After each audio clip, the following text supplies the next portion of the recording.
Hey everyone, it's Dan here at Evolving SEO, and can you believe it's episode, I think 16 already of NoBoard SEO?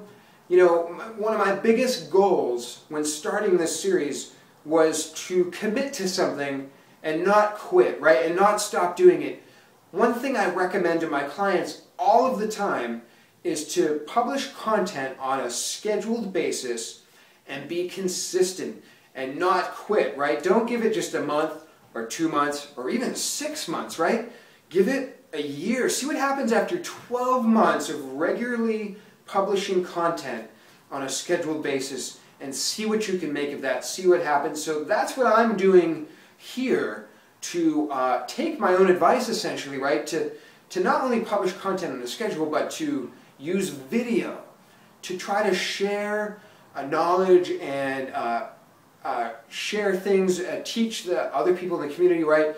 To use video to try to sometimes maybe show a little bit of personality and you know, do something that's fun for me, right? I really enjoy doing videos, and not only that but to spread some better content about SEO out there, right? I mean, even to this day, if you do searches for SEO on YouTube, you're going to find things that just really aren't that great. So I'm trying to do all of those things with the series, and I really appreciate, that was really three reallys. I really appreciate everyone's feedback, your viewing the episodes, asking questions, sharing them. It all really means a whole lot, and it's all for the better good of the entire SEO community.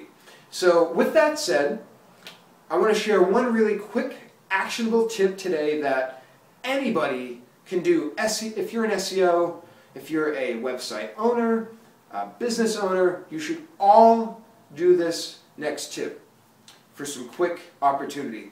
Go to Webmaster Tools, go to your search queries report, and we're going to export this report to Excel. But before you do that, make sure that you have enough data in your click-through rate, the one with the percentage, right? So you might need to expand this out to 2 months, 3 months, to get enough data showing in there to give you some numbers for the click-through rate.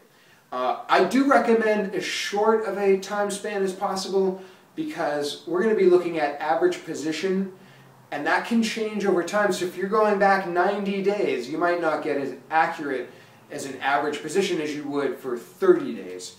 Once you've got that time frame figured out, export that to CSV for Excel or to Google Docs. Then all you're going to do is very simple. We're going to sort these results. You're going to have your keywords.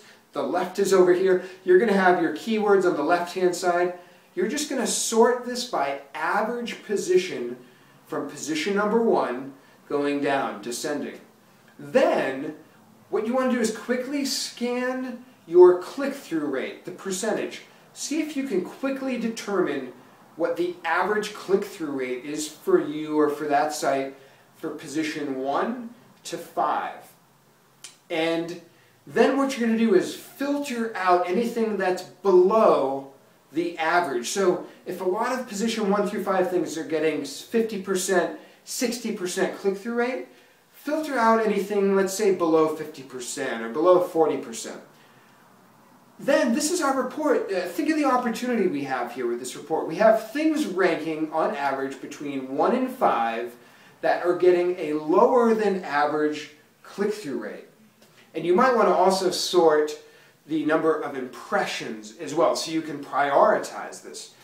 But think of the value, the opportunity of this report. We don't need to go get better rankings. We don't need to link build. We don't need to make new content.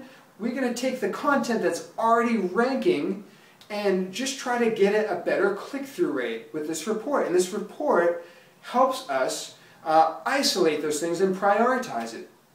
So then from there, maybe your meta description can be improved. Maybe your title without messing up the keywords. Maybe authorship isn't showing up. Maybe you should use metadata if you're e-commerce, or like a 5-star rating or something if you're a local website. Maybe you can get some local stuff to show up better. Look at the search result page itself and see maybe what you're competing with. See what you can do to stand out more and get a better click-through rate. You're already ranking #1. So I can't tell you everybody should be doing this. It's such an easy win if you can test some things out and improve your click-through rate on these things that are already ranking in that 1 to 5 position. And one last tip of this too, that I heard this, I believe, at Link Love Boston, which was if you are ranking position #1 and you can get a PPC result to rank just above #1 organic, so maybe it's like 2 or 3 in PPC. I don't mean to be covering up my face, by the way.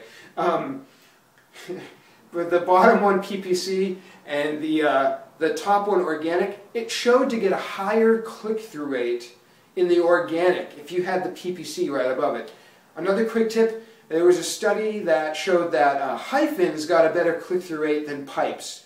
You know, test that for yourself. But little things like that could make a difference. They could get you better click-through rate, better traffic, and maybe that will keep you there longer, because as we hypothesize, click-through rate could have an impact on where Google is deciding to leave you ranking or to shuffle you around. So I hope that tip helped. Please try to take that and use it on a client site, on your own site. And thanks so much again for the feedback. Next week we're going to have some lighting. More than these like cheap ceiling lights and stuff that I have right now. So I'm really excited to not have all these shadows in my face and not look all dark and scary. And I'll see you guys for Thursday's episode, where it'll be my last one without lighting. And then I'll see you next week. I'll be all bright and you'll be able to see me a little bit better. Thanks again. See you Thursday.